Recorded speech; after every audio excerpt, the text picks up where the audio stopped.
Olá, pessoal! Vamos a mais uma leitura com Carol. Hoje, dando continuidade ao livro Sincronicidade ou Porque Nada é Por Acaso, do Robert H. Hopke. Neste vídeo, a gente vai fazer a leitura do capítulo 3, que se chama Ganhando e Gastando. Vou fazer a leitura aqui da epígrafe, tá bom? Sincronicidade e o trabalho de nossas vidas. Esse é o subtítulo. Epígrafe aqui de William Wordsworth. O mundo está demais conosco. Tarde e cedo, ganhando e gastando, desperdiçamos nossos poderes. Pouco vemos na natureza que seja nosso. A segunda epígrafe de John Ruskin, The Lamp of Memory. Melhor o trabalho rude que conta uma história ou registra um fato do que o mais rico sem significado. E é isso aí. Vamos começar. Bora tomar um cafezinho. Já pegou o teu aí? Muito bom. Que os eventos sincronísticos aconteçam em nossos relacionamentos parece bastante natural. Pois os relacionamentos que temos com os nossos parceiros, cônjuges e amigos estão entre os mais significativos nas histórias de nossas vidas. Além do mais, tanto relacionamentos quanto sincronicidade tratam essencialmente de conexões entre nosso eu interior e o mundo que nos cerca. No entanto, o amor sozinho não preenche todas as nossas necessidades, esperanças e sonhos. Mesmo que as canções populares e novelas de amor nos encorajem a pensar assim. Em minha experiência, as narrativas reais vividas pelas pessoas são muito mais parecidas com os clássicos da literatura europeia do século XIX, onde uma trama de tapeçaria ricamente entrelaçada, englobando muitos personagens e situações, é o padrão. Quando autores como Dickens, Tolstói, Zola e Melville prestaram atenção nas condições sociais de seus personagens, a qualidade realística das descrições das atividades através das quais as pessoas se organizavam, preenchiam ou desperdiçavam suas vidas, mostram como o trabalho que fazemos e seu significado tem sempre um papel central em nossas histórias. O conhecido comentário de Freud a respeito do propósito da psicanálise não foi ainda, em minha opinião, superado em simplicidade ou precisão.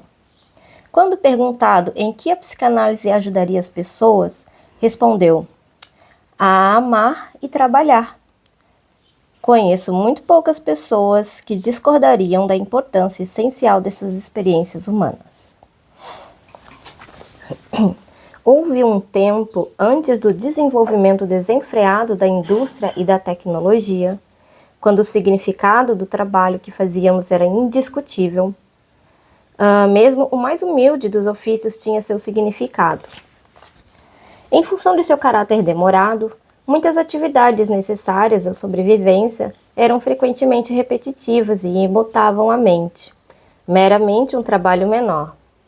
Porém, durante uma época, cultivar e preparar comida, fazer e consertar roupas, construir e manter abrigos eram encaradas como atividades essenciais para a comunidade. Em torno dessas atividades humildes, foram criados rituais, associações ou se formavam círculos sociais e a vida pública da civilização se desenvolveu. Essas atividades eram consideradas significativas. Nessa antiga visão de mundo, ocupações derivadas das necessidades básicas de sobrevivência da comunidade, que tinham como alvo o grande bem-estar da sociedade ou metas de natureza essencialmente não material, eram chamadas de profissões ou vocações, indicando novamente sua importância para a sociedade. Professar algo é fazer uma declaração de crédito ou valorização. Portanto, ter uma profissão teve durante uma época um sentido mais completo e quase espiritual. indicando que alguém organizou e dedicou sua vida a uma atividade em consonância com o juramento prestado ou conjunto de valores estabelecidos. O trabalho era uma declaração das crenças de cada um, uma profissão, como na expressão uma profissão de fé. Igualmente, a vocação da palavra latina vox, ou voz, era uma atividade para a qual a pessoa se sentia chamada, geralmente por algo ou alguém, muito maior do que os seus interesses ou gostos pessoais. Ter uma vocação era realizar um trabalho que a pessoa for escolhida para fazer por motivos que vão além de ganhar o sustento. Alguns podem lamentar a perda desse suposto significado no trabalho do dia a dia que fazemos, agora que a maior distinção que as pessoas fazem em suas vidas profissionais parece ser entre emprego, alguma coisa que fazemos meramente para garantir o dinheiro da sobrevivência, e uma carreira, que denota uma perspectiva de longo prazo com o qual encaramos nossos trabalhos, o que pode ou não indicar que achamos nosso trabalho significativo. Não é surpresa, nesse contexto cultural, que o conselho de Joseph Campbell siga sua felicidade, dado durante a série de entrevistas para Bill Moyers no canal público de TV, se tornasse uma catarse da cultura popular, assim como o título do livro de Marcia Sinetar, Siga sua vocação que o dinheiro vem.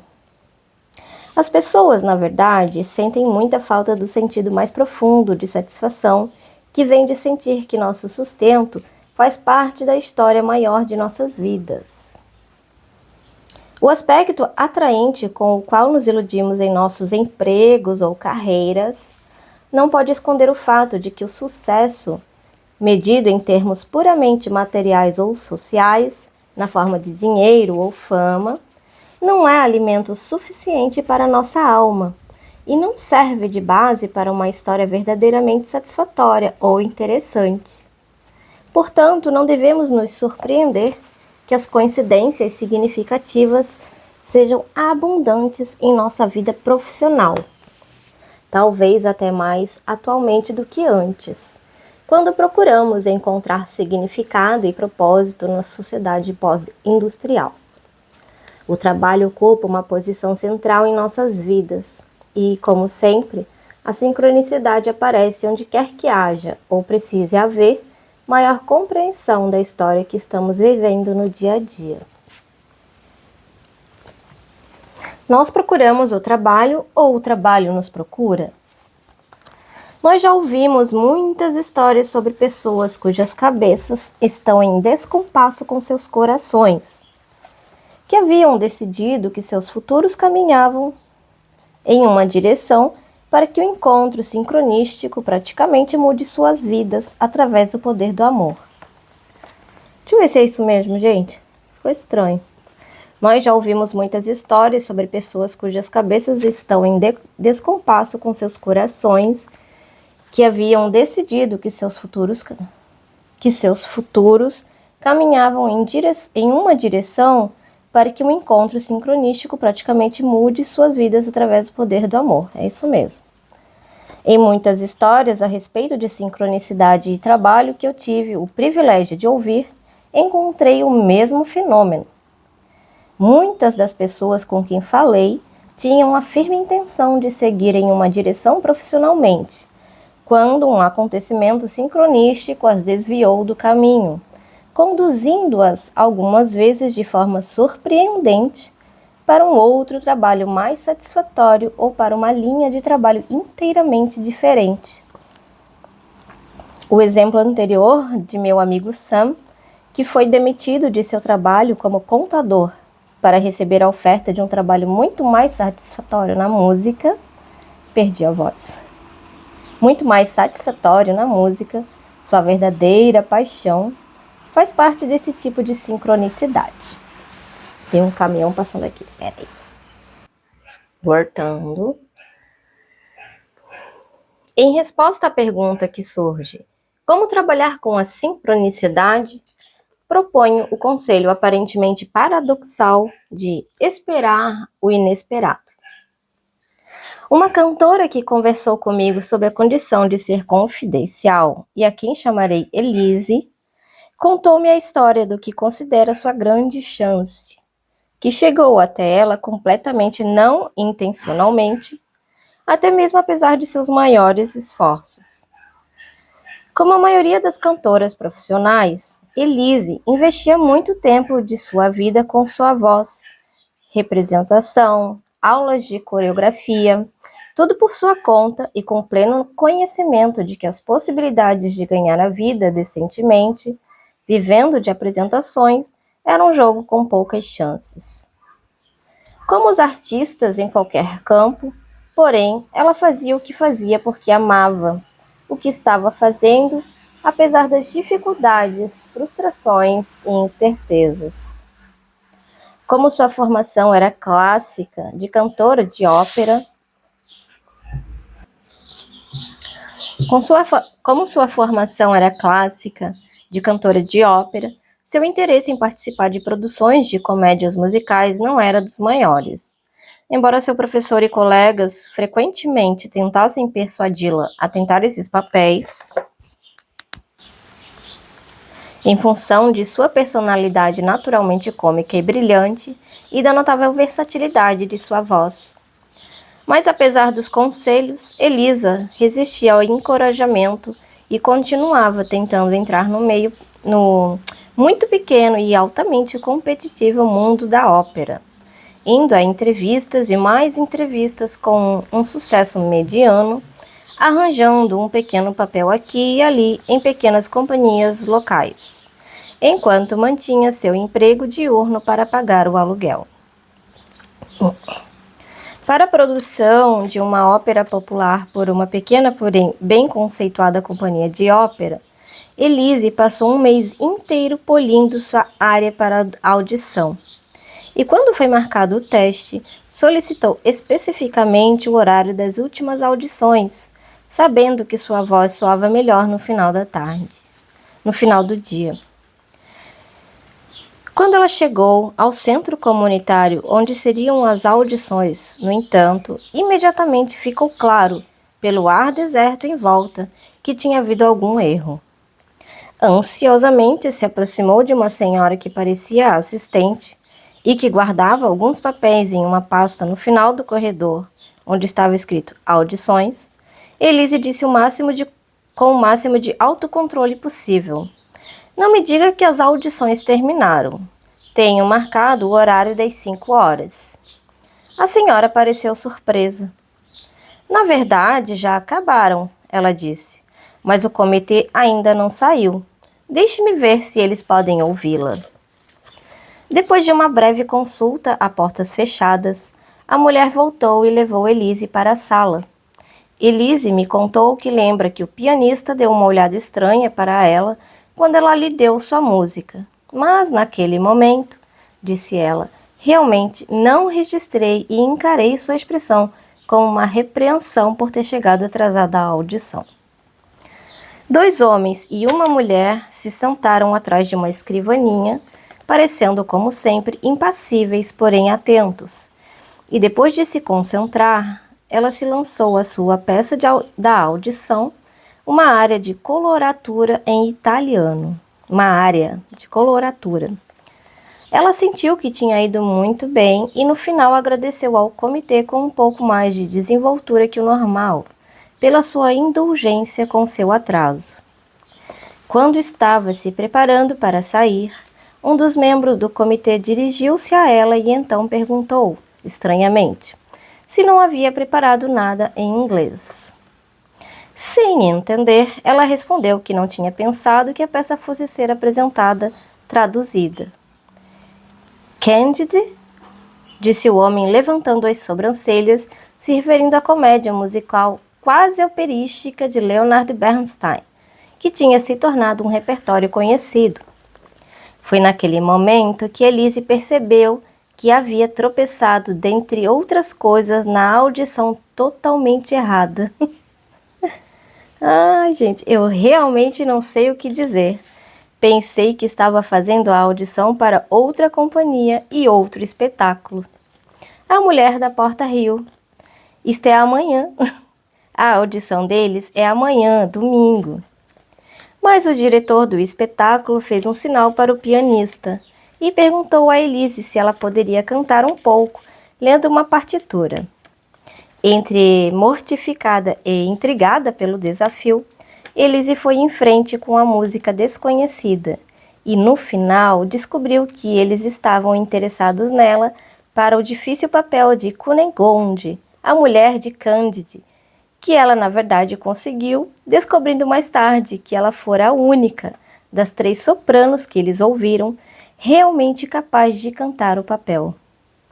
A maioria das outras ou não tinha o mesmo preparo musical que Elise, ou não conseguia cantar adequadamente a música que Bernstein havia escrito. Por sua apresentação nesse musical, Elise recebeu grande atenção por parte da imprensa, o que resultou em outras ofertas para apresentações locais e regionais no teatro musical, em vez da ópera. Porém, quando Elise me contou essa história de sua chance sortuda, disse: "Não estou me queixando. Tive que ir à audição errada para poder acordar e fazer o que acredito deveria estar fazendo há muito tempo. Estou trabalhando regularmente, estou feliz. É isso que conta, não? Embora eu não queira que o mundo saiba que eu fui doida a ponto de cair no lugar errado com a música errada. É ruim para a imagem, você sabe. Uma vez diva, sempre diva, até mesmo na comédia musical, penso eu." As sincronicidades geralmente acontecem, como a que aconteceu a Elise, quando temos nossas cabeças determinadas que um final específico e somente esse final é bom, uma característica tão comum nas histórias que eu vi sobre essas coincidências que quase me fez querer responder a pergunta: como faço para as sincronicidades acontecerem para mim? Dizendo sem ser totalmente petulante: fique obstinado a respeito daquilo que você aceita ou não da vida, e então veja o que acontece. Mas sincronicidades também acontecem quando você não está pré-determinado, quando estamos indecisos e quando estamos indecisos e quando estamos indecisos. Ele repetiu. E quando estamos abertos, tropeçamos em uma pessoa, lugar ou algo significativo. Foi assim a história de meu amigo John. A história do meu amigo John, que em meio à sua transição vocacional, encontrou um mentor num dos lugares mais inesperados da Terra. Sentindo-se levemente chamado para o sacerdócio durante o período da faculdade, John se formou e decidiu que algum tempo no corpo da paz o ajudaria a buscar sua verdadeira vocação.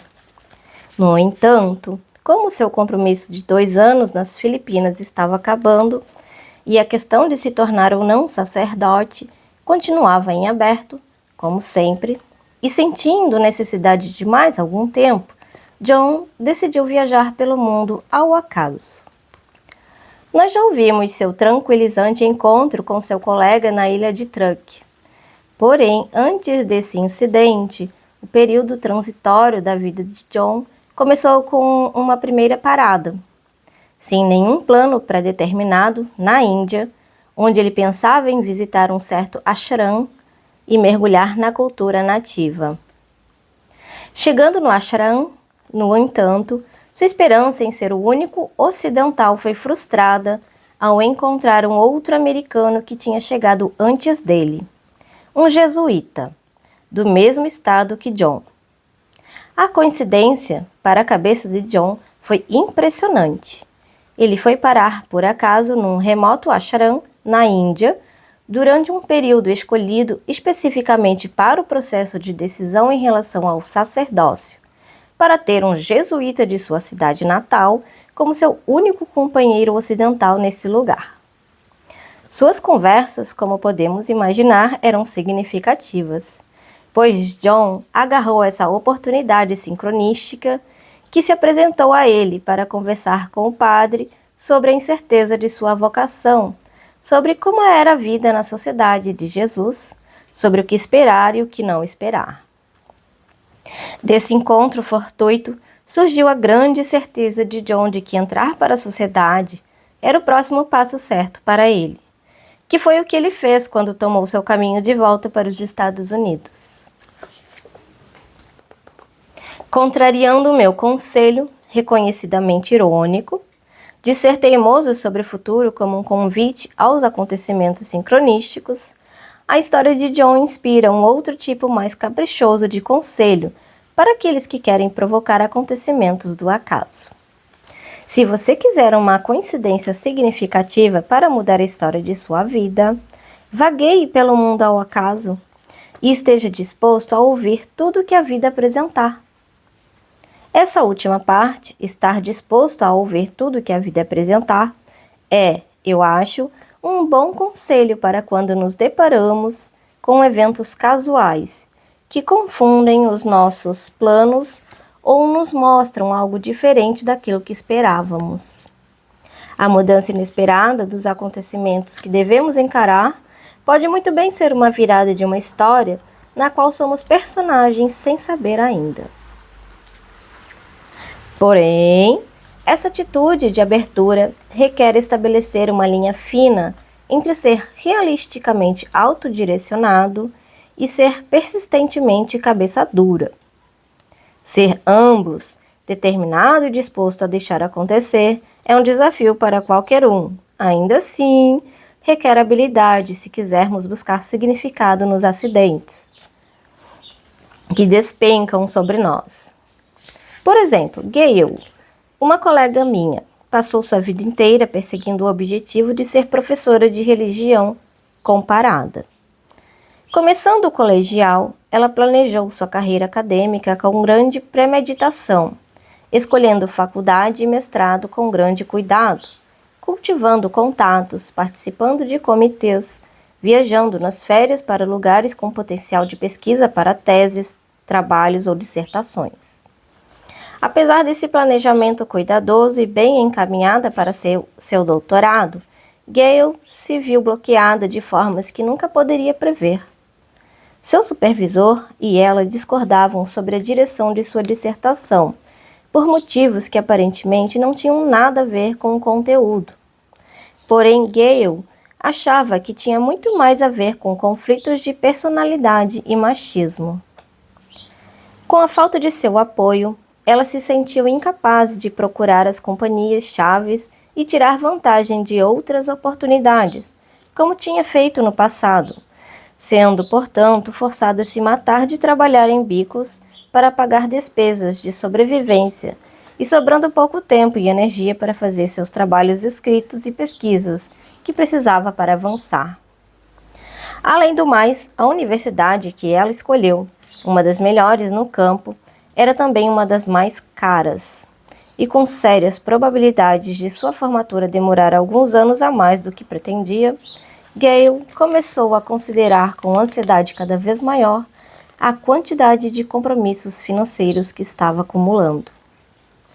Ela conta que acordou uma manhã e admitiu para si mesma que estava numa crise de carreira. Naquele dia, ela estava sentada com o coração pesado, no café onde tomava seu jejum, quando ouviu um animado alô vindo por trás dela. Nancy, uma mulher que ela conhecera em seu curso de pós-graduação, porém sobre a qual sempre tivera sentimentos dúbios, sentou-se sem ser convidada. Nancy contou a Gayle que também tinha estado como ela, mas tinha reconsiderado a vida acadêmica e resolveu então seguir a carreira de terapeuta. Ouvindo Nancy no início por educação, Gayle não pôde deixar de passar a ouvir mais atentamente e até de lhe fazer algumas perguntas sobre como estava indo em sua nova profissão, quais eram as exigências e assim por diante. Naquela época, as exigências para a licença que Nancy decidira conseguir eram mínimas, não mais que um certo número de cursos específicos, ter um determinado número de horas de experiência e então passar pelos exames escrito e oral, o que fazia tudo parecer muito fácil. E poderia realmente ser fácil em vista da possibilidade de alguns dos cursos que Gale já tinha feito contarem pontos para sua formatura. Daquele dia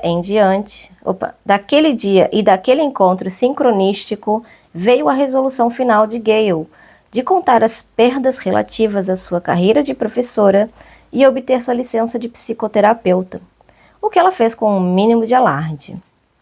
Licenciada há vários anos agora, Gale me contou que ironicamente está dando mais aulas, em forma de supervisão, workshops e aulas como professora adjunta em escolas locais do que gostaria de estar. Está dando mais aulas do que gostaria de estar. Eu seria muito infeliz na carreira acadêmica, percebo agora, me disse ela. Eu era movida por uma ideia que não me cabia, uma ideia da infância para a qual eu nunca olhei como adulta. Se eu tivesse que lecionar nos mesmos 3 ou 4 cursos, durante anos e anos, eu enlouqueceria e iria para o espaço em 5 anos. Portanto, tudo deu certo, apesar de meus maiores esforços, me envergonho em dizer. Embora essa última afirmação seja da própria Gale, me pego pensando que, na verdade, a habilidade de Gale em tolerar uma fase intermediária e em considerar a possibilidade de que seu encontro acidental com a amiga indiscreta poderia trazer algum benefício, foi o que mais contribuiu para tornar a coincidência sincronística. Sem a habilidade para estabelecer a linha entre determinação e prudência, o aparecimento de Nancy teria sido simplesmente um aborrecimento em vez de uma virada significativa. Essas histórias de pessoas que se deparam com direções completamente inesperadas ou ativamente combatidas em suas vidas deixam claro que a sincronicidade é um fenômeno do acaso. Nada do que Gale, John ou Elise fizeram intencionalmente os ajudou tanto quanto o que lhes aconteceu por acaso. Todavia, enquanto podemos conjecturar a respeito do título deste livro, declarando através de uma perspectiva literal que é claro que os acidentes existem, ocorrências do acaso sem intenção ou significado. Histórias como as acima nos fazem imaginar se na verdade existem acidentes, se os pequenos detalhes não são partes importantes do propósito global da fábula que chamamos de nossa vida.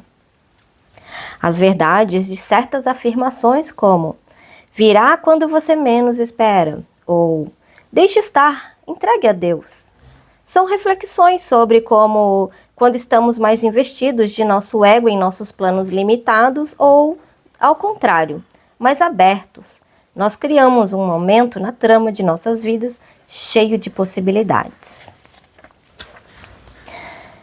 Nós encontramos trabalho ou o trabalho nos encontra? Acontecimentos sincronísticos nem sempre constituíram a base para uma carreira, como com John, Gale e Elise, mas certamente tiveram seu papel em muitos trabalhos.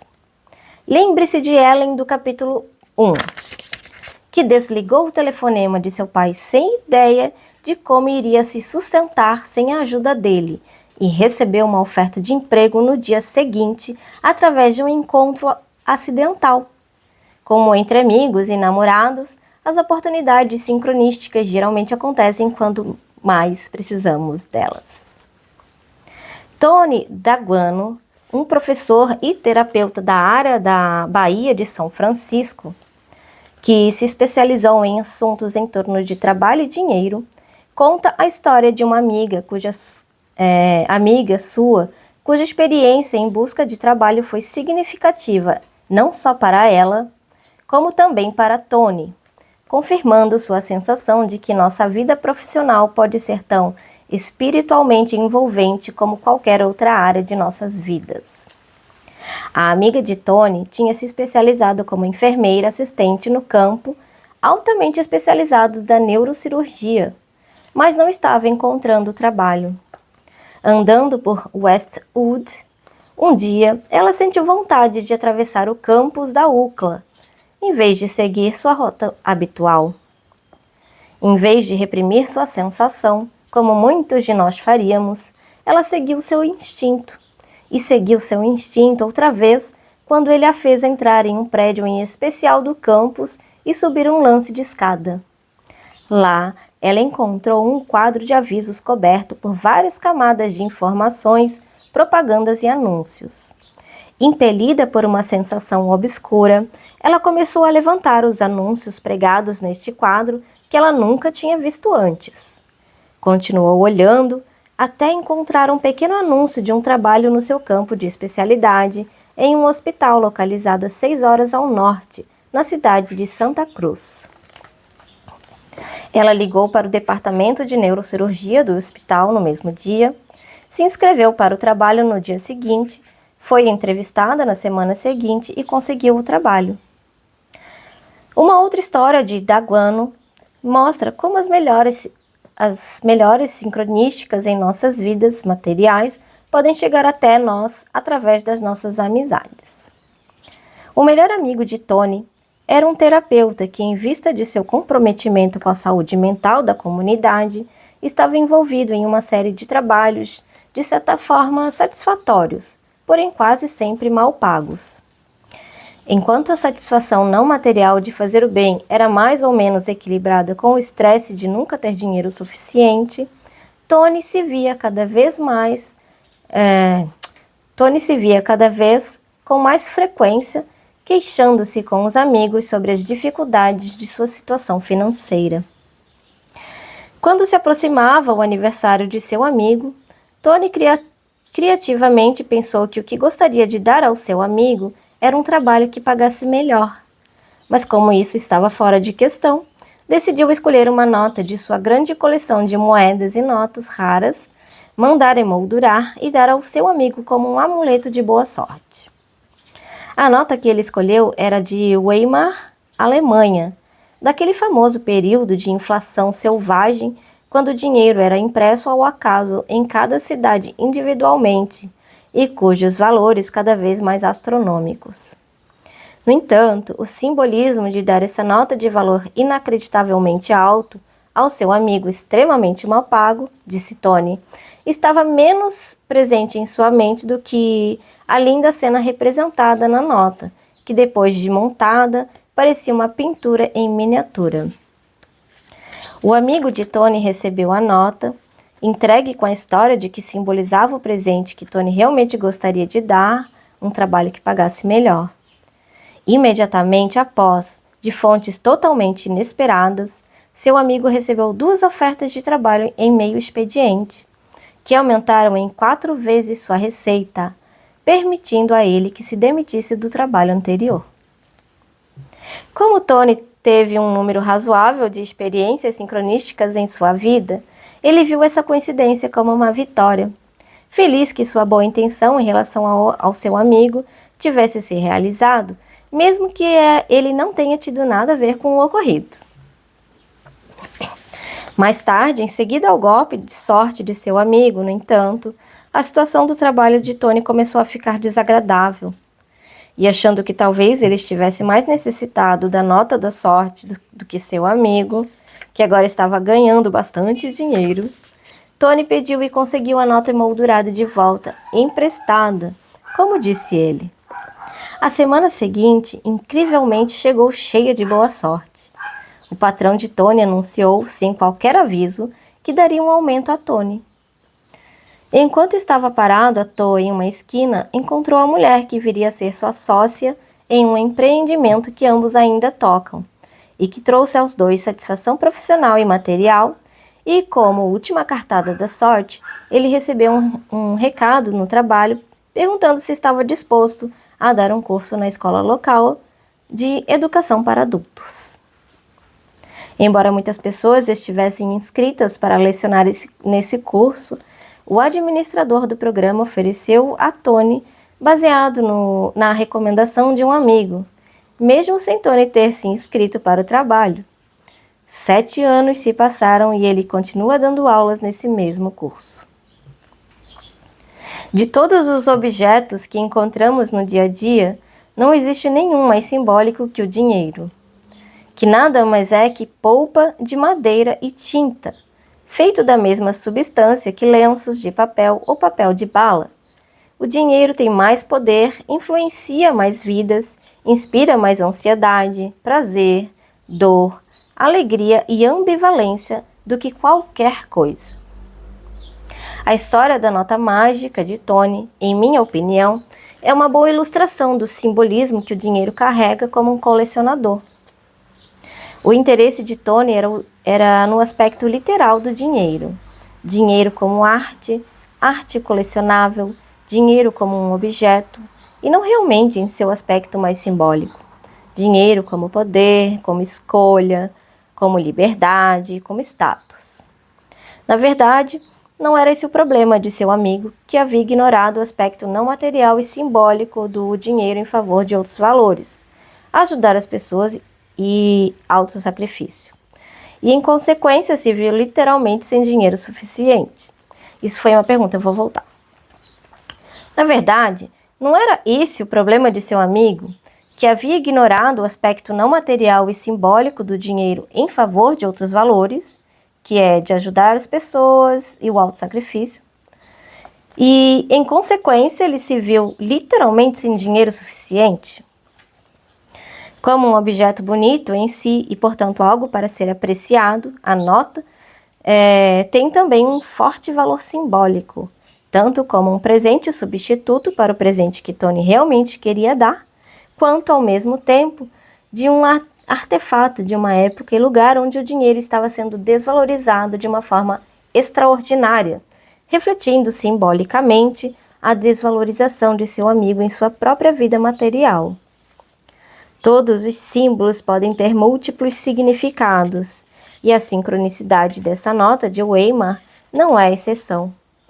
O que sua posse tinha significado para ambos, Tony e seu amigo, apareceram sincronisticamente com ela por oportunidades que eram tanto materialmente compensadoras quanto emocionalmente satisfatórias.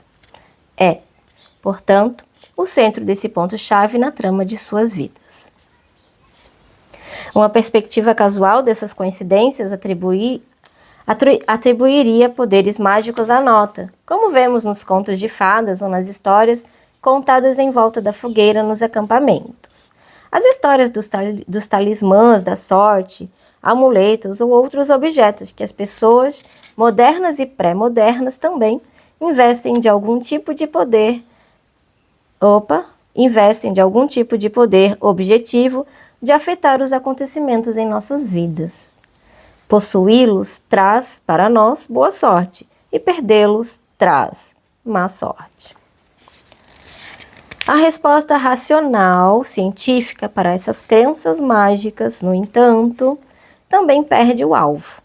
Em minha opinião, quando nega o poder objetivo desses objetos sem considerar o poder subjetivo que carregam, o efeito simbólico que provocam na autocompreensão das pessoas. Tony não era crédulo nas propriedades ocultas da nota, mas tampouco diminuiu seu significado da maior importância como símbolo de um momento de virada em ambas as vidas, sua e de seu amigo, o que tornou os acontecimentos coincidentes em torno da nota sincronísticos em vez de mágicos. Eu diria mágico. A palavra acidente é usada de duas formas diferentes na linguagem comum. Se você está sentado em casa lendo o jornal e sua esposa entra anunciando: "Meu bem, hoje tive um acidente", é quase certo que você vai correr para a janela para olhar o carro. Esse significado da palavra acidente, um contratempo físico, é provavelmente a reação mais frequente que encontramos. Tive um acidente com minha bicicleta, quebrei meu braço quando caí acidentalmente de uma árvore, minha sobrinha acidentalmente molhou as calças. Porém, até agora neste livro temos usado o termo acidente em seu sentido mais abstrato. Um acontecimento que parece do acaso, não planejado ou não provocado por interferência pessoal específica. No entanto, às vezes a natureza de um acontecimento sincronístico traz em si os dois sentidos da palavra, quando os contratempos literalmente físicos, acidentes na linguagem corriqueira, provocam acidentalmente mudanças importantes por puro acaso. Os acidentes na história de Stephen, de como seu emprego procurou por ele, em vez de ser ao contrário, são tanto literais quanto figurativos. Em minha adolescência, minha ambição era ser cineasta. Depois do colegial, entrei para a escola de cinema e consegui meu primeiro diploma. Armado de minha pele de carneiro e muita confiança juvenil, me preparei para ser um grande cineasta. Inscrevi-me em todos os lugares. Ninguém estava contratando cineastas. Um ano depois, eu estava fazendo fotos de bebês por 70 centavos a cópia. Num dia de fevereiro, meu carro pegou fogo e explodiu, quase me matando. Como eu precisava de carro para ser fotógrafo de bebês, decidi vender minha Bolex, um tipo de câmera de filmar.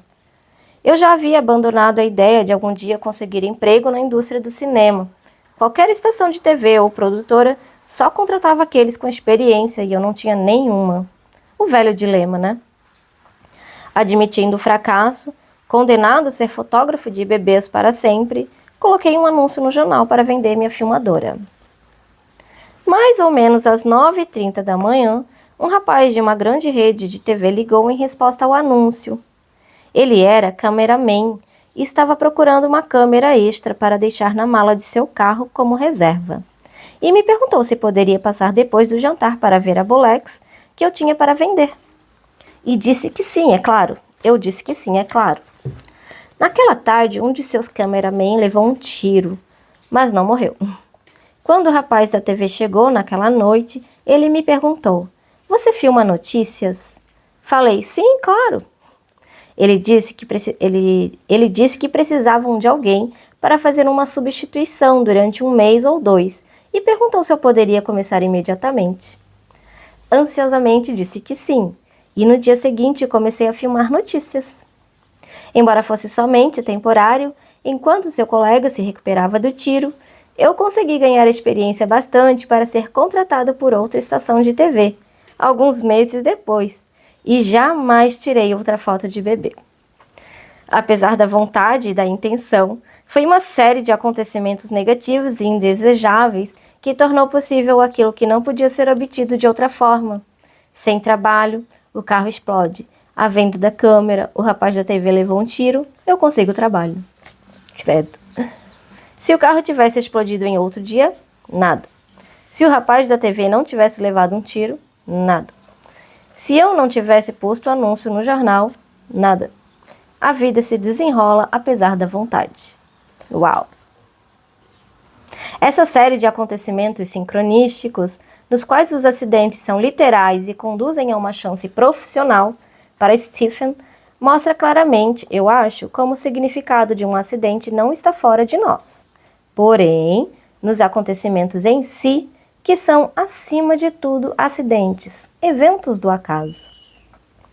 O significado tem a ver com a maneira como montamos, como Stephen, na sucinta sinopse do final, a história do que nos aconteceu nesses acidentes, o que eles significaram e de como mudaram nossas vidas. Em nossas histórias, esses acidentes ganham significado. Ou não.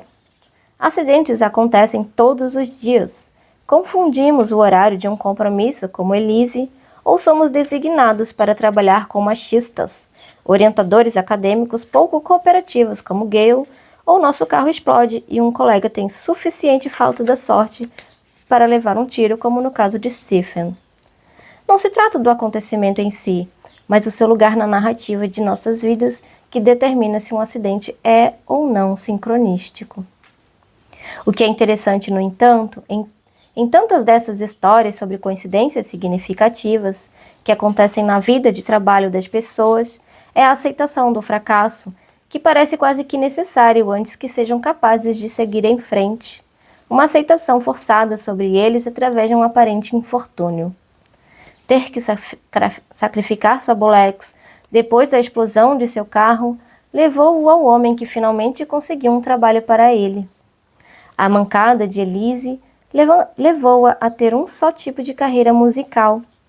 A má sorte de Gale, uma vez aceita, ajudou a ampliar sua visão e encontrar a profissão com a qual continua muito satisfeita. A expressão acidentalmente de propósito vem à mente quando se pensa em acidentes desse tipo, pois ao longo da vida profissional dessas pessoas, os acidentes que sofreram e o sacrifício de atitudes anteriores que esses contratempos impuseram sobre elas eram, na verdade, o eixo em torno do qual gira a trama da sua vida profissional. Que legal, né? Vindas do nada. Histórias de ajuda sincronística no trabalho. Acontecimentos sincronísticos, só um pouquinho. Vindas do nada, histórias de ajuda sincronística no trabalho. Acontecimentos sincronísticos, como os das histórias anteriores, podem com certeza sobrepujar nossa cabeça dura, tipicamente humana, a respeito do tipo de carreira que devemos seguir, ou do tipo de trabalho que devemos ter. Porém, as coincidências, percebi, podem também representar um papel importante nos ajudando a conseguir e obter muito prazer em fazer os trabalhos ou seguir nas profissões em que estamos no momento. Algumas vezes essas coincidências são confirmadoras, algumas vezes desafiadoras, algumas vezes somente acidentais, daquela forma propositada que só entendemos mais tarde. Quando meu amigo Mark decidiu deixar seu trabalho como assistente social de um grande hospital em Nova York e atravessar o país, era uma decisão repleta de todo tipo de incertezas. Quando meu amigo Mark decidiu deixar seu trabalho como assistente social de um grande hospital em Nova York e atravessar o país... eu já li essa parte, desculpa. É que eu tive que dar uma pausa aqui. Tá.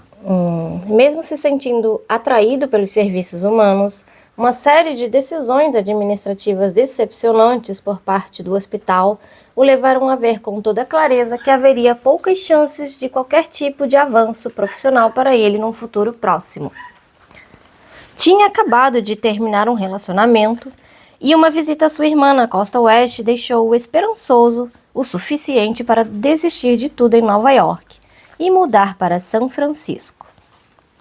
Porém, o estresse e a incerteza dessa mudança, mesmo depois de ter encontrado trabalho numa agência de serviços sociais perto de seu novo apartamento, continuavam. Isto é, até que ele começou a falar com o colega, John, de um dos outros programas da agência, da mesma forma que as 3 Debs do capítulo 2, e descobriu uma lista de coisas estranhas que tinha em comum com seu novo colega. Ele e John tinham se inscrito para o mesmo trabalho na agência, o que nenhum dos dois conseguiu, mas foram subsequentemente contratados para trabalhos diferentes e seus escritórios eram próximos um do outro. Moravam em calçadas opostas da mesma rua em São Francisco. Descobriram que ambos haviam morado em Nova York na mesma época e que o apartamento em que Mark morava era do outro lado da rua do escritório de John. Durante um período difícil de sua vida, John confessou que havia procurado ajuda na mesma clínica em que Mark estivera trabalhando antes de se mudar para a Califórnia.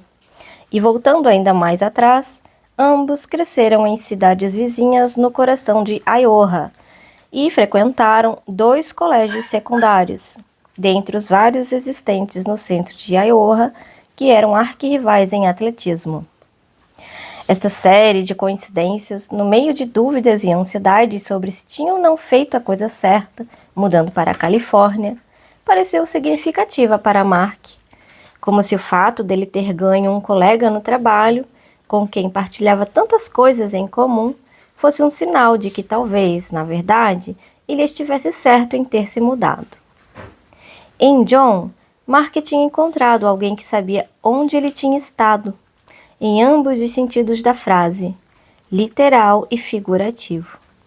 Dizendo de uma forma mais simples, encontrar John ajudou Mark a se sentir fazendo parte da agência em que trabalhava. De uma forma diferente, a sincronicidade representou um papel importante no que uma conhecida minha chamada Patty me contou. O que seria um grande erro de cálculo de sua parte quando aceitou o trabalho de gerenciar um recém-criado departamento dentro da sua empresa de software. Querida e diligente, há muito buscava aumentar suas responsabilidades e conseguir um cargo de gerência. Então, quando conseguiu a aprovação para começar a desenvolver um pequeno projeto com outro homem da empresa com quem ela já havia trabalhado anteriormente e se dava bem, ela se sentiu estimulada. No entanto, contando a história, Patty não via com clareza como a novidade de ser gerente e sua insegurança poderiam representar um papel que afetasse sua mente. Ela tomou as rédeas com seu colega, agora seu subordinado, com um entusiasmo e uma confiança autocompensadora que até o final da primeira semana já tinham gerado um bom número de ressentimentos entre os dois. Sem consultar ninguém, ela decidira modificar várias coisas sobre o projeto, a organização do trabalho e a direção de seu novo departamento, apoiado em sua atitude autoritária por experiência própria com seus patrões e por seu sentido exacerbado de ser totalmente responsável. O resultado de sua arrogância ficou rapidamente claro quando, na segunda-feira seguinte, o homem que ela estava supervisionando delicadamente perguntou-lhe se gostaria de almoçar num restaurante chinês na vizinhança.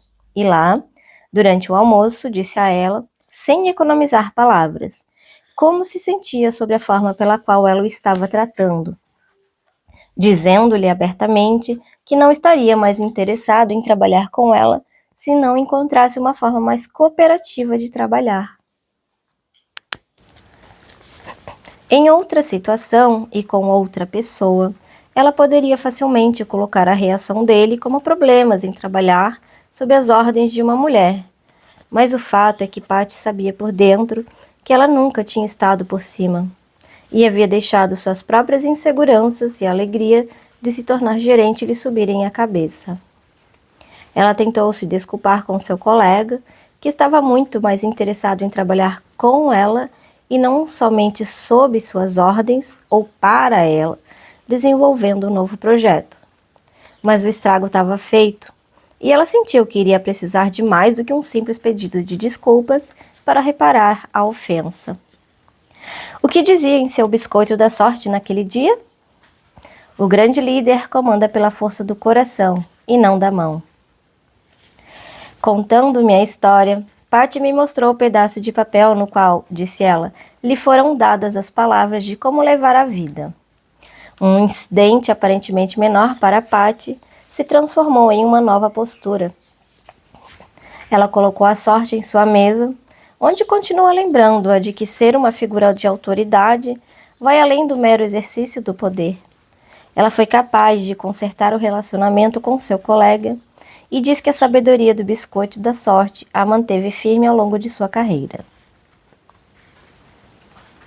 Nas profissões artísticas, ao contrário dos serviços profissionais ou do mundo do comércio, a avaliação de seu desempenho no trabalho é uma questão subjetiva.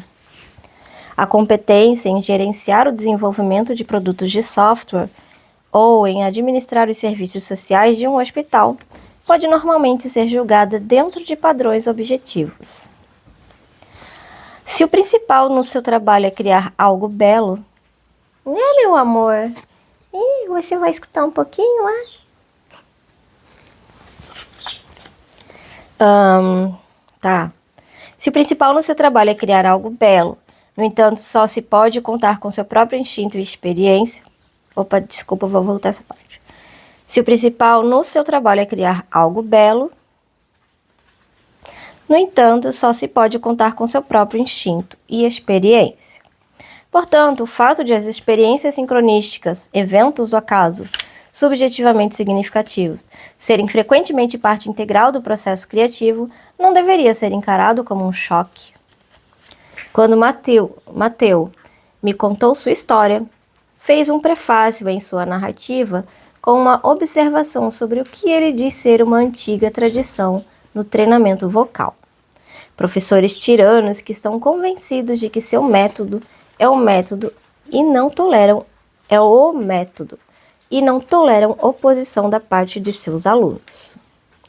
Durante o início de sua carreira, portanto, Mateu se viu numa situação nada incomum em seu campo. em um conflito de longa escala com seu treinador vocal sobre que material usar numa audição marcada. Seu treinador insistia que Mateus deveria cantar uma área em particular na audição, e, intimidado pela fama e forte personalidade de seu treinador, Mateus se escravizou nessa difícil peça musical até conseguir cantá-la com perfeição. Para crédito de seu treinador, Mateus podia ver que essa área, de fato, mostraria o melhor de sua voz no menor tempo, mas como a peça era de certa maneira nova para ele e ainda não tinha realmente sido trabalhada para sua voz, como dizem os cantores, ele se sentia indeciso quanto a usá-la. Relativamente novato na música profissional, Mateus, que na época tinha participado de poucas audições, pensou, apesar de sua confusão de sentimentos, que talvez seu professor soubesse o que era melhor. Um dia, revirando o problema em sua cabeça, Mateus se pegou cantando uma antiga canção italiana, um dos baluartes da pedagogia vocal que todos os cantores treinam, mas que é vista como uma peça de estudo, em vez de uma música em si.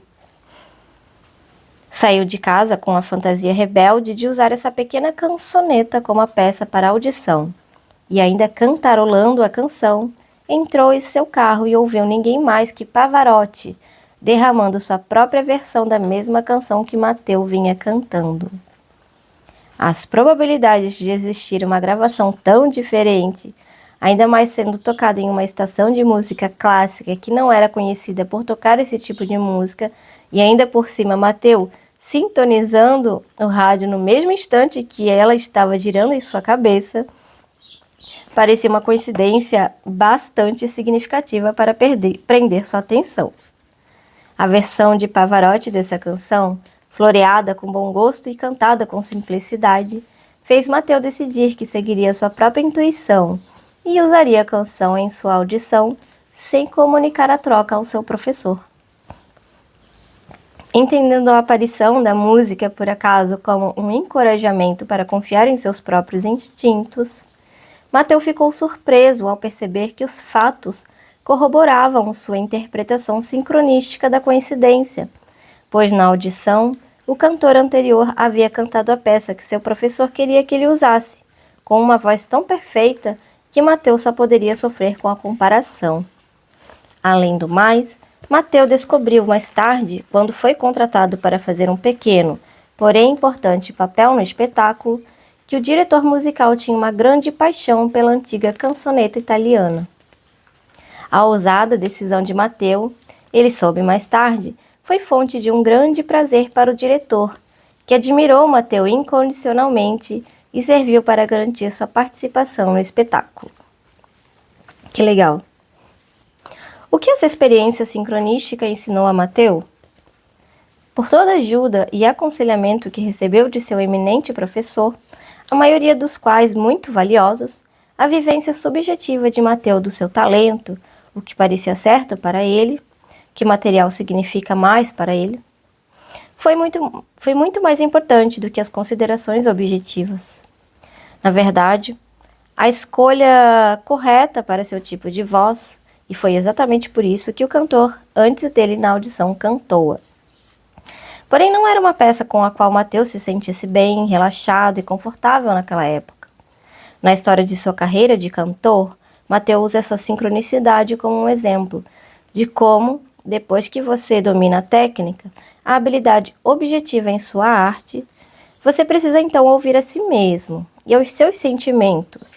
Se você não fizer isso, diz ele, a vida pode gentilmente lembrá-lo. O encorajamento sincronístico que Mateus recebeu para usar uma canção simples para sua audição é um exemplo dentre muitos que eu ouvi de como os recursos de alguém necessita para completar um trabalho aparecem surgidos do nada. Essas histórias da vida real, de nos ser dado o que é mais útil em nosso trabalho, podem ter o mesmo charme e impacto dramático que os contos de fadas de Rumpelstiltskin.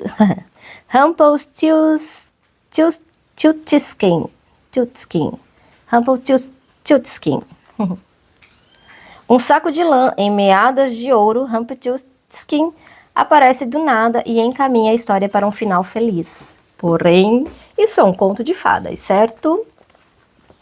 Não para Daniele, que era líder de um pequeno departamento em uma organização sem fins lucrativos que ela e 2 amigos fundaram, que se dedicava a fornecer ajuda material para os desabrigados em uma cidade de porte médio do sul. Sua vocação não era das mais fáceis, pois a atitude geral em relação aos que vivem nas ruas vai de um nojo educado e indiferença até a total hostilidade. Através de trabalho duro, conexões sociais e criatividade organizacional, Daniele e seus parceiros conseguiram, em poucos anos, construir uma agência com suficiente credibilidade e eficiência para solicitar e conseguir subvenções de vários governos e fundações privadas. O problema é que, como na maioria dos casos, o sucesso é mais difícil de manejar que o fracasso.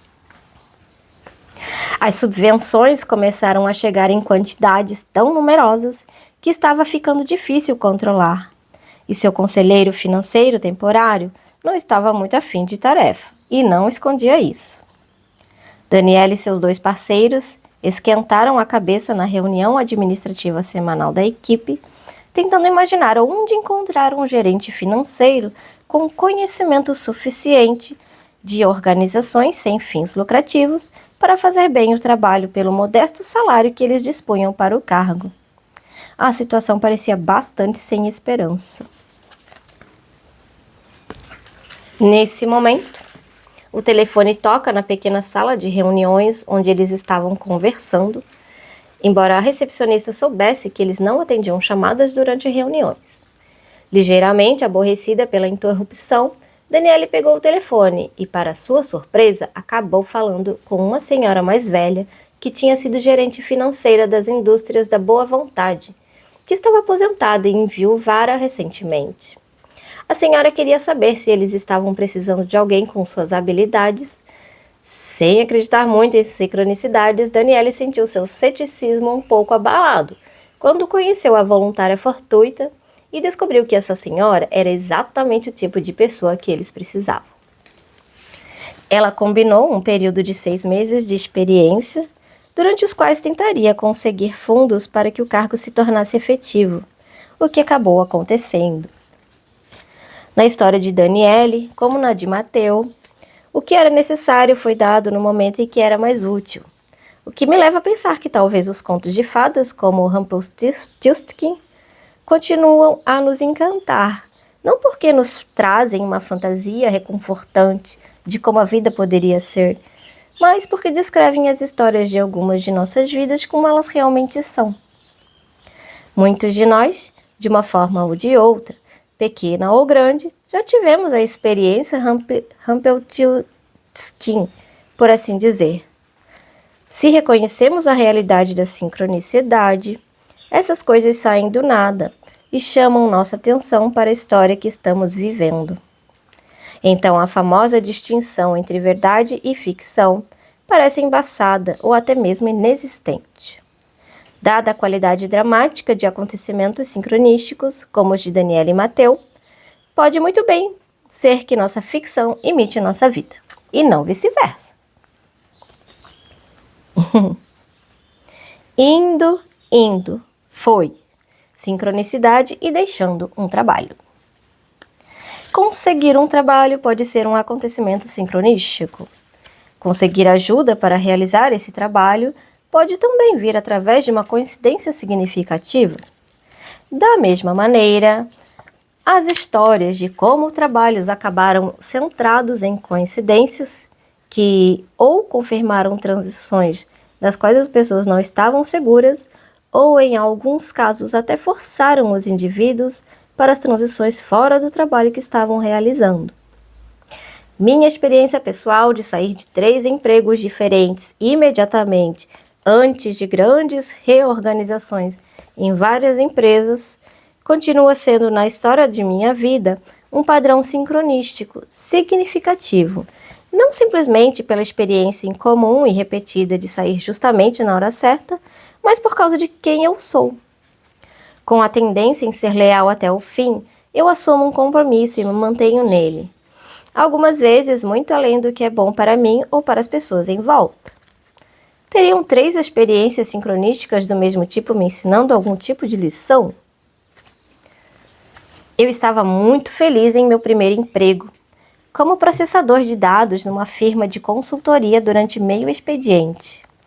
E quando estava na faculdade, graças à flexibilidade do horário, o estupendo salário para aquele momento da minha vida e os bons amigos que eu tinha feito em meu departamento. Eu estava em um lugar no qual imaginava que seria capaz de continuar a ganhar um bom dinheiro quando passasse para o horário integral depois da formatura, enquanto eu ampliava minhas horas de estágio a caminho da licenciatura como terapeuta. Deram-me toda a garantia de que esse plano seria possível. Tanto o chefe do departamento de processamento de dados, quanto o chefe geral da equipe editorial. As avaliações do meu desempenho eram constantemente excelentes, pois eu era mais do que super qualificado para o trabalho. E quando acabei de escrever minha tese, segui adiante com os planos de passar para o horário integral no verão. E então, um dia, fui chamado ao escritório do editor-chefe e fui informado abruptamente de que não havia como eu trabalhar 40 horas por semana num futuro próximo. Outros funcionários haviam pedido aumento de horas e seus pedidos tiveram preferências sobre o meu. Eu estava zangado e desapontado, é claro, principalmente porque tinha imaginado que meu emprego na firma seria de longo prazo. Uma fantasia sobre esse cargo que dizia mais a meu respeito e sobre minha tendência em assumir compromissos a longo prazo do que, obviamente, a realidade da firma e suas necessidades. Deveria eu ficar surpreso deles terem dado preferência aos outros empregados e não a mim, que afinal nunca havia feito segredo dos meus objetivos reais de carreira? Olhando para trás, talvez não, mas mesmo assim eu fiquei. Cansado de não ter dinheiro suficiente, cansado de ser um estudante trabalhando meio expediente, relutantemente informei meu patrão que estaria saindo no final do semestre. Teve a festa de praxe, no qual me despedi de todos os amigos que fizera, embora a tristeza estivesse um pouco diluída pelo fato de, naquele momento, eu já ter conseguido um trabalho de horário integral em outra firma. 2 meses mais tarde, recebi um telefonema de um amigo, de um antigo colega, que me contou que uma auditoria havia descoberto todo tipo de irregularidade nos livros da firma. Pessoas estavam sendo dispensadas à torto e à direito, e eu escapei por um triz de participar dessa situação horrorosa. E, inclusive, alguns dos processadores de dados estavam sendo intimados pelo Departamento de Justiça para depor sobre possíveis atividades ilegais no local. Eu não sei se haveria qualquer pessoa que não tivesse uma sensação de alívio com essas notícias, escapando por um triz de participar do que certamente deve ter sido uma confusão no trabalho. Portanto, eu me considerei sortudo. Porém, a sorte desse incidente só passou a significar algo depois que a mesma situação aconteceu novamente. Meu novo trabalho, o segundo emprego, era para uma pequena firma de investimentos financeiros, em horário integral durante o dia, com salário mais alto e melhores benefícios, que complementava meu trabalho noturno e de finais de semana como terapeuta interno. Passei 6 anos trabalhando com eles. Havia uma ligação familiar entre os funcionários e na época em que consegui minha licença e comecei a exercer a psicoterapia, me vi outra vez relutando em deixar o emprego. Na verdade, muitos dos meus amigos não acreditavam que eu, um terapeuta licenciado, continuava trabalhando como processador de dados. De novo, meus sentimentos de ligação e lealdade com as pessoas com quem trabalhava tornavam difícil minha saída. Durante um tempo, eu reduzi meu compromisso aos poucos, protelando as despedidas, arranjando para reduzir minhas horas pela metade, o que me dava tempo para aumentar minha prática, mas não me forçava a romper todas as ligações. Então, depois de ouvir de um amigo que uma importante clínica para doenças mentais na cidade estava procurando um administrador para um de seus programas, eu me inscrevi para o cargo sem contar aos meus patrões. Para minha surpresa, apesar da minha limitada experiência administrativa em entidades não lucrativas, consegui um emprego. Minha saída da firma foi tão triste quanto eu imaginara. Ainda assim, eu estava ansioso para trabalhar no campo para o qual era treinado, em vez de continuar trabalhando em escritório. 6 meses mais tarde, a crise atingiu a firma também. Ampliada pelos investimentos imobiliários e de crédito durante o boom dos anos 80, a empresa teve que fazer uma redução radical para se salvar financeiramente na economia mais austera dos anos 90. A resignação de 2 sócios fundadores, apesar de todo tipo de acusações e processos legais, cobrou seu preço e forçou-os a economizar. A empresa toda mudou para um inconveniente subúrbio mais barato. Outra vez, lá estava aquela sensação de ter sorte. Mas dessa vez começava a parecer que minha boa sorte era simplesmente isso, pura sorte, pois eu havia retardado minha saída da firma o maior tempo possível. A coincidência de deixar 2 locais de trabalho justamente a tempo de escapar de uma crise foi aos poucos me fazendo reavaliar o apego emocional que eu sentia pelos lugares onde trabalhei. Retrospectivamente, foi uma boa coisa sair, mas na época minhas saídas eram difíceis e só aconteceram porque eu sentia que não tinha escolha. Todos os meus sentimentos indicavam a direção oposta, me obrigando a ficar quieto. Na terceira vez que isso aconteceu, ficou claro para mim quão potencialmente problemática minha tendência em adiar os finais poderia ser. Passados outros 6 anos dirigindo o que começara com um pequeno programa de prevenção à AIDS, e que através dos meus esforços e daqueles colegas com as mesmas ideias, se expandiu ao longo dos anos em fundos, serviços e treinamento, eu não era tão sentimentalmente apegado a essa organização quanto era aos meus antigos empregos. Mesmo assim, era um sentimento de lealdade e comprometimento que me manteve lá 1 ano a mais do que eu deveria. Eu me dizia várias coisas, que o trabalho era importante, que havia mais coisas a fazer e aprender, mas a verdade é que meu tempo na organização tinha acabado. Nessa época, os problemas de organização que vieram à tona depois que eu já estava no ar, depois que eu saí, já estavam no ar. Na verdade, muito do último ano foi gasto em discussões relativas à fusão com uma outra organização da comunidade. Assim, com o fim de alguns projetos, naturalmente me senti frente ao desfecho, pedi demissão, me diverti em meu jantar de despedida e saí. Dessa vez, porém, não levou meses para a crise bater. Na semana seguinte, soube que o diretor da organização se demitira. O novo diretor indicado da organização associada tinha tirado licença para tratamento médico e nunca voltou, e o lugar mergulhou num absoluto caos organizacional. Portanto, 3 vezes eu evitei por um triz de participar de feias disputas de organização, e me sinto grato pela minha boa sorte. Porém, o elemento sincronístico dessa série de eventos, que para outras pessoas seja talvez somente o timing certo, está na maneira como essas 3 experiências constituem a história da minha vida no trabalho. Especificamente, como essas coincidências me fizeram ver como às vezes é importante deixar um trabalho.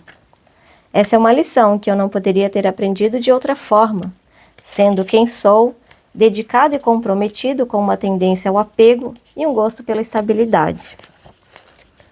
Nas coincidências de escapar de uma crise 3 vezes em seguida, percebi a história de um homem que precisa ficar aberto ao significado inerente a terminar alguma coisa no tempo certo e pelo motivo certo. Não importa quão triste seja o processo ou quão importante o trabalho e os relacionamentos tenham sido. Essas sincronicidades não me revelaram a estrutura da realidade, porém o que eu sou mais completamente, para mim mesmo e para aqueles que ouvirem a história. Em outra história mais dramática de um sinal sincronístico para deixar um emprego, uma amiga chamada Val lembra uma época que, como mãe solteira, se sentiu presa em seu emprego. Escravizada por um patrão tirano, a uma distância considerável de sua casa, porque precisava desesperadamente do dinheiro e tinha pouca experiência para o mercado. Dia após dia ela se arrastava para o escritório, fazia o que mandavam, pegava seu cheque e ficava de boca fechada. No entanto, aborrecimento, depois raiva, e então fúria lentamente começaram a crescer dentro dela, tornando mais e mais difícil arrastar seu corpo até a estação do metrô, depois ouvir ordens de seu desagradável patrão. É claro que a ideia de largar tudo passava por sua cabeça 1000 vezes por dia, mas dadas as circunstâncias, sua falta de experiência, suas necessidades financeiras e sua própria desesperança, era uma ideia que ela não achava prática ou mesmo possível. Então, um dia, em pé na plataforma do metrô, com seu habitual medo do dia que vinha pela frente, Val sentiu uma intensa confusão de sentimentos. Raiva de sua situação e um desejo profundo de ter pelo menos um dia de folga. Um dia sem que tivesse que enfrentar aquilo tudo. Porém, teria que ser algo catastrófico para meu patrão me deixar fazer uma coisa dessas, me disse ela. Ele não era do tipo de pessoa para quem telefonar se dizendo doente signifique muito. Ele não era do tipo de pessoa para quem telefonar se dizendo doente signifique muito. Ele só tornaria sua vida mais difícil quando você voltasse. E não valia a pena. Não, para sair de lá seria preciso algo realmente fora do comum. Nesse instante, Val escutou uma enorme explosão. E muito longe nos trilhos ela viu chamas gigantescas jogando para cima uma nuvem de fumaça negra. O rumor logo se espalhou pela plataforma. O motor do trem que ela estava prestes a embarcar, o trem que ela pegava todos os dias para o trabalho, tinha simplesmente explodido. Hipnotizada pela cena, Val ficou apavorada enquanto os serviços de emergência corriam pela plataforma. Caminhões de incêndio, helicópteros chegavam para socorrer um desastre extraordinário e jamais visto. Para Val, no entanto, a explosão era um símbolo que dizia para ela: saia do emprego ou exploda. Ela deixou o emprego logo em seguida e não olhou para trás. Ela está agora empregada em uma área onde está muito mais feliz. E os aspectos simbólicos de um acontecimento sincronístico nem sempre nos atingem na cabeça de forma tão violenta. Mas no caso de Val, ela ficou contente de que a mensagem fosse inconfundível. Uma aguinha. O mito do sucesso e do fracasso. Quando uma porta se fecha, abre-se uma janela. Se o momento certo, que envolve deixar o emprego voluntariamente, pode estar cercado de fenômenos sincronísticos, como no meu caso, entendido posteriormente, ou no caso de Val, apontado por um símbolo poderoso, então deixar o emprego involuntariamente, em outras palavras, ser demitido, pode muito bem ser um daqueles tipos de acontecimentos sincronísticos cujo significado só pode ser percebido posteriormente. Mais do que qualquer outro, esse aspecto da sincronicidade, quando a aparente má sorte passa a ser significativa, nos torna conscientes do quanto a nossa vida é uma história. Mal sabia Bob Cratchit, do conto Uma Canção de Natal, de Dickens, que tipo de transformação estava reservada para o seu relacionamento com seu patrão Ebenezer Scrooge, naquela triste noite de Natal em que quase foi despedido. No entanto, quando entendemos nossas vidas como histórias, através do significado que os acontecimentos do acaso podem nos reservar, somos obrigados a reconsiderar toda a questão do que consiste sucesso e fracasso. As definições convencionais desses termos ficam um pouco confusas quando começamos a perceber que não existem acidentes. No início da minha carreira de terapeuta, por exemplo, aprendi essa lição quando repetidamente tinha um cliente me despedindo, por assim dizer, ou seja, interrompendo abruptamente o tratamento comigo, frequentemente demonstrando insatisfação com o rumo do tratamento ou com minhas habilidades, para receber logo em seguida um telefonema de alguém querendo iniciar um tratamento e só tendo um horário para vir me encontrar, justamente a hora recém-aberta pelo cliente que saía. A frequência com que esse tipo de coincidência me aconteceu ao longo da minha prática é tão grande que, confesso, é difícil não começar a pensar causalmente sobre essas coincidências, como se alguma força benéfica do universo estivesse olhando pessoalmente por mim e pelo horário do meu cliente, bem como reafirmando a certeza das minhas próprias habilidades profissionais. Porém, sem essa crença em um agente externo objetivo que está provocando essas coincidências, um assunto que discutiremos mais alongadamente no capítulo 6º, o plano que eu percebo nessas intrincadas manobras dos horários é a história subjetiva da minha vida como terapeuta. Meu próprio senso de mudar de pensar egoisticamente e concretamente a respeito de sucesso e fracasso, para reconhecer como o sucesso e o fracasso são relativos, não absolutos. Como em minha experiência em deixar os empregos e o próprio crescimento que eu persigo quando a mesma situação ocorre várias vezes, e não uma força objetiva me ensinando uma lição para o meu próprio bem. Essa questão da relatividade do fracasso e do sucesso é premente, eu acho, pela mesma razão que o acaso sincronístico é premente, porque ambos têm a ver com o papel do nosso ego em nossas vidas. Não é difícil perceber o ego profissional inseguro dos novatos no trabalho pelas definições de sucesso e fracasso que eu costumava usar. A necessidade do meu ego em reafirmar que eu sabia o que estava fazendo, que eu era competente, instruído e mantinha o controle. Acontecimentos sincronísticos, coincidências significativas, desafiavam o meu ego em sua visão limitada, porque a longo prazo, coisas que inicialmente pareciam ruins acabaram tomando um significado totalmente diferente. Dependendo de quanto as pessoas usam seu ego para organizar suas vidas, os acontecimentos sincronísticos podem ser transformadores ou, pelo contrário, oportunidades perdidas de maior introspecção. Então, aqui também encontramos mais uma resposta para a pergunta: como utilizo um acontecimento sincronístico? Que é, não ache que você já sabe todas as respostas, agora e para sempre. O revés de hoje pode ser bastante diferente quando toda a história se desenrola.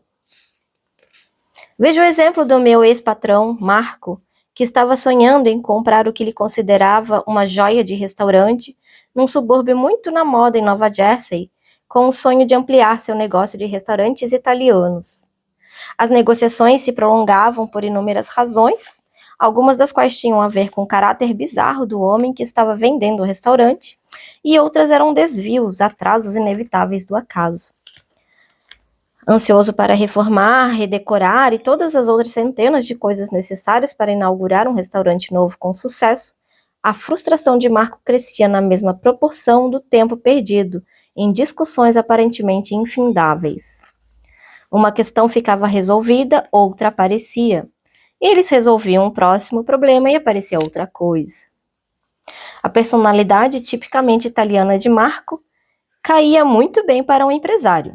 Ele era naturalmente uma pessoa extrovertida, com muita energia, muito segura de seu próprio poder em fazer as coisas acontecerem e completamente satisfeito com seu ego, adaptado às situações de comando. Portanto, quando sua mulher sugeriu que ele reconsiderasse todo o negócio, em suas palavras, este novo lugar é azarado, quase um ano de constantes dificuldades passou antes que ele começasse a pensar seriamente se ela não estaria certa. Então, finalmente, uma data foi marcada para a venda. Uma mudança nos acontecimentos que conseguiu enganá-lo facilmente.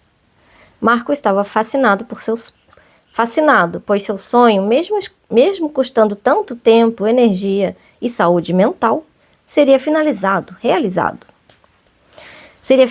realizado. Sua alegria durou até a semana seguinte, quando foi informado repentinamente que o dono anterior, depois de tudo, ia ficar com o restaurante, achando que pela ansiedade de Marco em comprar, aquilo poderia ser uma mina de ouro. Marco conta que nesse ponto ele entrou num estado de fúria além das palavras. Um ano de trabalho de batalhas, acabando em nada. Um excelente restaurante escapara entre seus dedos, e pior, para seu ego masculino, sua mulher estava certa.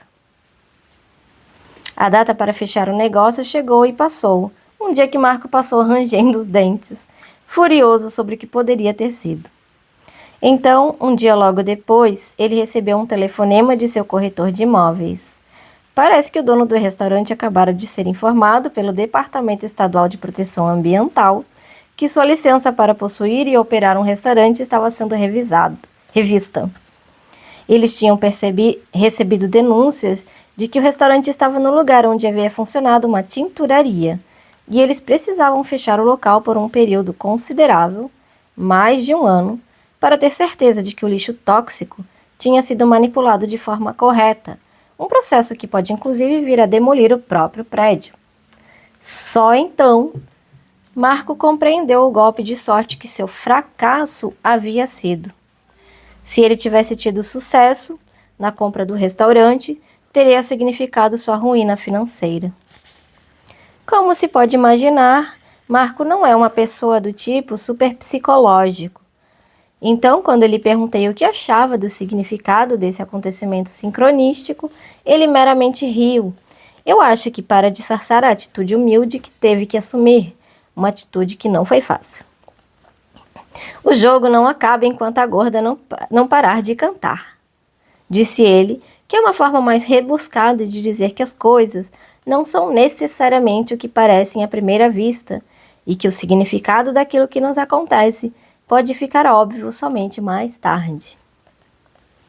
Embora eu tivesse segurado minha língua enquanto falava com ele, não pude deixar de pensar comigo mesmo sobre o simbolismo desse acontecimento sincronístico, esperando que Marco seja capaz de enxergar e aprender com seus próprios sonhos e de seu desejo furioso de construir um império com ele no topo, que pode estar escondendo o lixo tóxico por baixo. Uau! Literalmente, com certeza, porém metafórica e emocionalmente também. Conhecendo seu passado como segunda geração de ítalo-americanos, vindo de um ambiente difícil de classe trabalhadora, fico imaginando se os sentimentos remanescentes de inferioridade, raiva pela falta de apoio da família e a frustração de achar que nunca tem o suficiente não seriam um lixo tóxico em cima do qual estavam pousadas suas ambições. O que transformou um fracasso aparente em um sopro de boa sorte foi, como sempre é numa história efetiva e satisfatória, o timing. Algo que deveria ter demorado menos tempo foi extraordinariamente atrasado, porém levado ao desfecho afortunado. Como nas histórias de amor e romance do capítulo 2, essas histórias relativas ao trabalho demonstram que quando as coisas não saem de acordo com nossos planos ou horários, os resultados podem ser afortunados em vez de desastrosos. Um ponto a ser lembrado quando estivermos de frente com uma situação, um problema ou uma oportunidade que pareça estar indo mal. A frase que Jung normalmente usava para descrever o efeito desse tipo de acontecimento sincronístico em nós é que eles servem para tornar nosso ego relativo. Isto é, eles acalmam os nossos próprios desejos que dominam tudo e nos levam a ver as coisas sob uma perspectiva mais ampla. A ilustração de ficarmos presos em uma montanha durante uma tempestade, subirmos um pouco mais e sairmos da tempestade para que possamos olhar para ela de cima, em vez de ficarmos presos nela, é uma analogia perfeita para descrever o que acontece quando somos capazes de nos conscientizar da relatividade dos nossos egos. Não quer dizer que o acontecimento desafortunado tenha passado. A tempestade ainda ruge. A compra de Marco ainda assim foi desfeita. Sam ainda assim perdeu seu emprego. Gail ainda assim teve que deixar seu programa de doutorado. Mas seu significado mudou em função da mudança em nossa perspectiva com o passar do tempo. Olhamos para trás em nossas histórias e finalmente vemos a importância do que aconteceu, em vez do que pareceu naquele momento, para nossos egos, simplesmente um sopro do azar ou mais um fracasso. Uau! Se os acontecimentos sincronísticos demonstram para alguns de nós que o fracasso pode ser boa sorte disfarçada, eles também demonstram que o inverso é igualmente verdadeiro. O que comemoramos hoje como sucesso pode muito bem sincronisticamente se transformar em algo de significado completamente diferente. Uma história triste contada por Larry, que passou sua vida profissional trabalhando em instituições para grupos de jovens adultos com problemas no desenvolvimento de habilidades e de distúrbios emocionais, lembra em especial uma interna de uma dessas casas que demonstrava um forte medo de escadas rolantes. Embora essa fobia não interferisse em nenhum nível em sua vida de jovem, por serem as escadas rolantes fáceis de evitar, os orientadores da clínica encararam o desafio de cercar a interna de todo tipo de ajuda profissional, trabalhando lentamente com ela para vencer seu medo, até um ponto que, depois de algum tempo, eles conseguiram levá-la ao shopping local e fazê-la andar na escada rolante sozinha. Desculpe. Por uma trágica coincidência, nesse exato momento, uma criança debruçou-se sobre o parapeito do andar de cima, perdeu o pé e caiu diretamente em cima da garota fóbica. A boa notícia é que, por estar embaixo dela, pôde amortecer a queda e, sem dúvida, salvou a vida da criança. A má notícia é que a moça saiu da experiência muito mais traumatizada do que antes, com certeza. Larry, que me contou essa história, tirou um bom número de conclusões sobre o que isso significava, ao menos para ele, embora, como marco, a conclusão parecesse ser mais implícita que explícita. Nunca se sabe. Foi sua observação final sobre o acontecido, que, é claro, é uma maneira muito simplista de dizer algo muito mais profundo sobre a natureza limitada da consciência de nossos egos. Você nunca sabe, ao ajudar alguém, se não está fazendo exatamente o oposto. Larry parecia dizer, e você nunca sabe quando o que pensa estar fazendo vai ter consequências muito além das esperadas. Conselheiro por profissão, Larry tinha um toque de mágoa e humildade em sua voz, como tinha Marco, quando refletiu sobre sua virada inesperada da sorte. Nunca se sabe. É uma outra resposta para a pergunta: com que tipo de atitude devo encarar os acontecimentos sincronísticos? Uma atitude de nunca se sabe certamente parece ser a indicada pelas histórias tiradas das experiências das pessoas em suas vidas profissionais. A área onde, infelizmente, nossos egos podem ser particularmente ativos e onde as noções de sucesso e fracasso determinam muito daquilo que fazemos, em vez da relatividade de todas as nossas ações. Por que trabalhamos? A coincidência significativa da nossa vida. Convido os leitores deste livro a fazerem sua própria experiência em relação à vida profissional das pessoas. Façam às pessoas a pergunta: por que você trabalha?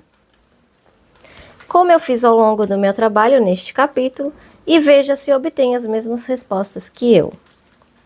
Quando fiz essa pergunta, obtive variações em duas respostas básicas. A resposta mais comum que as pessoas me deram foi colocada da forma mais imaginativa por uma amiga que disse imediatamente: porque eu gosto de comer. Sua maneira equivocada de dizer em uma palavra: dinheiro. No entanto, uma minoria de pessoas respondeu também imediatamente, mas de forma diferente: eu gosto do que faço. Se examinarmos essas duas motivações para trabalhar mais de perto, tendo em mente as muitas histórias que ouvimos sobre sincronicidades na vida profissional das pessoas, percebemos que, na melhor das circunstâncias, o trabalho que fazemos é muito mais satisfatório quando essas duas respostas coincidem. Ou se é. Quando fazemos algo que gostamos, que também é capaz de proporcionar nosso bem-estar material. Aqui a diferença entre trabalho e vocação é pertinente. Um trabalho pode muito bem atender às nossas necessidades materiais, mas não estar necessariamente ligado ao fazermos algo que gostamos. Por outro lado, vocação é uma atividade que buscamos por motivos que podem ou não suprir nossas necessidades materiais, mas que certamente atendem às aspirações não materiais que temos como seres humanos. A necessidade de nos sentirmos úteis e darmos uma contribuição, talvez, ou incorporar e promover um conjunto de profundos valores ou crenças. Podem as pessoas ficar satisfeitas em trabalhar somente para ganhar dinheiro? Com certeza podem. Mas eu sei que muitas das pessoas que responderam minha pergunta dizendo eu trabalho por dinheiro, fazem seu trabalho porque gostam do que fazem. Ou até mesmo que não estejam completamente fascinadas pelo conteúdo de seu trabalho. Elas estão de qualquer forma felizes com seus trabalhos, pois o dinheiro que ganham ajuda a preencher os anseios não materiais que possuem. O homem da loja de cappuccino, na esquina do meu escritório, está feliz fazendo café porque está sustentando sua família. A recepcionista do lugar onde eu costumava trabalhar faz seu trabalho porque, segundo ela, precisa. Porém, a segurança econômica de um emprego dá a ela um status social que não tinha antes, que é um porquê dela estar contente em atender telefonemas e receber visitantes. Meu ex-patrão, Marco, diria que tem um restaurante porque é a sobrevivência. Mas fica muito claro para mim, pela forma como ele age em seu trabalho, que é bem mais que somente um trabalho. Se você é feliz em seu trabalho, provavelmente é tudo uma coincidência, no sentido de que o que você precisa para a sua sobrevivência material coincide com os valores não materiais que você carinhosamente carrega. E aquelas pessoas envolvidas em uma vocação que não supre com segurança suas necessidades materiais, podem ser felizes? Claro que podem, mas quando você examina suas vidas mais de perto, você verá que muitas dessas pessoas também trabalham para ganhar a vida.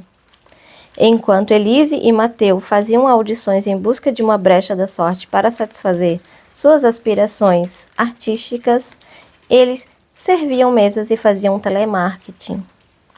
Durante os anos em que eu fazia meu treinamento profissional, eu datilografei relatórios, anotei recados e limpava a geladeira do escritório todas as sextas-feiras, à tarde. Por trás da alegria, mesmo das mentes mais elevadas, existe a mesma coincidência, um meio de sobrevivência material de qualquer tipo que sustenta sua dedicação às aspirações não materiais. Quando estamos infelizes em nossa vida profissional, portanto, acredito que provavelmente seja porque um dos lados dessas coincidências estejam sendo ignorado em favor do outro. Será que podemos conscientemente fazer algo a respeito dessa situação quando, como Val, odiamos nosso trabalho porque não nos traz nada para a alma?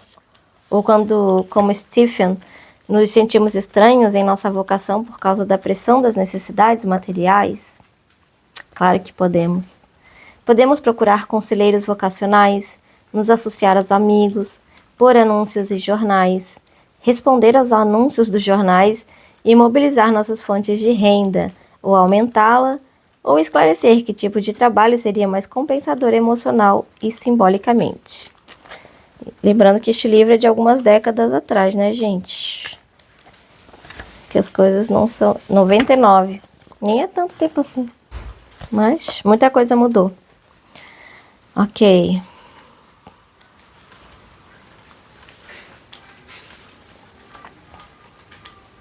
Porém, como mostram essas histórias, algumas vezes é um acontecimento fortuito que põe o aspecto material e o não material de nossa vida profissional juntos para nós, na forma de um acontecimento que estamos chamando de sincronístico. Algumas vezes a coincidência provoca uma mudança interna. Patty, por exemplo, não precisava ter saído da firma de software. Apoiada na sabedoria de um biscoito da sorte, ela mudou sua atitude como gerente. O erro no horário dos encontros de Elise resultou numa mudança sincronística em sua perspectiva sobre ela mesma e seus talentos. Eu mesma precisava dar uma olhada nas minhas ligações com os vários locais de trabalho. Ainda assim, precisou uma excêntrica repetição da mesma situação 3 vezes seguidas, num período de 15 anos, para que eu me tornasse mais intimamente seletiva em relação àquilo com que vou me comprometer e por quê. No entanto, Frequentemente, a transição que os acontecimentos sincronísticos nos ajudam a fazer em nossas vidas profissionais são de natureza externa. A amiga de Tony, de Los Angeles, precisava arranjar um outro emprego. Mesmo baseada num palpite, ela teve que procurar no meio de uma pilha de papéis em um quadro de avisos. Daniele precisava contratar um diretor financeiro para sua organização sem fins lucrativos, e um telefonema passado para ela na hora errada trouxe a diretora que ela precisava. Val precisava pedir demissão, fato que ficou amplamente claro quando a situação literalmente explodiu em sua frente. Em todas essas histórias de sincronicidades, a característica é que o acontecimento sincronístico uniu os aspectos material e não material da vida profissional das pessoas e criou uma coincidência entre seus trabalhos e suas vocações. Entre a necessidade material de ganhar dinheiro e as aspirações não materiais que tinham para si mesmo como seres humanos. Não que essa união de necessidades objetivas e significados subjetivos não aconteçam conscientemente às pessoas, pois acontece. Porém, essas histórias demonstram que nosso ego pode precisar não ser sempre a única fonte de crescimento em nossas vidas.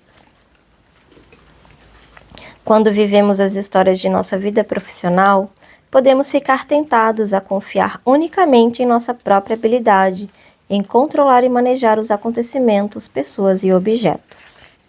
Essa é a história que aqueles que responderam dinheiro à minha pergunta pensam estar vivendo.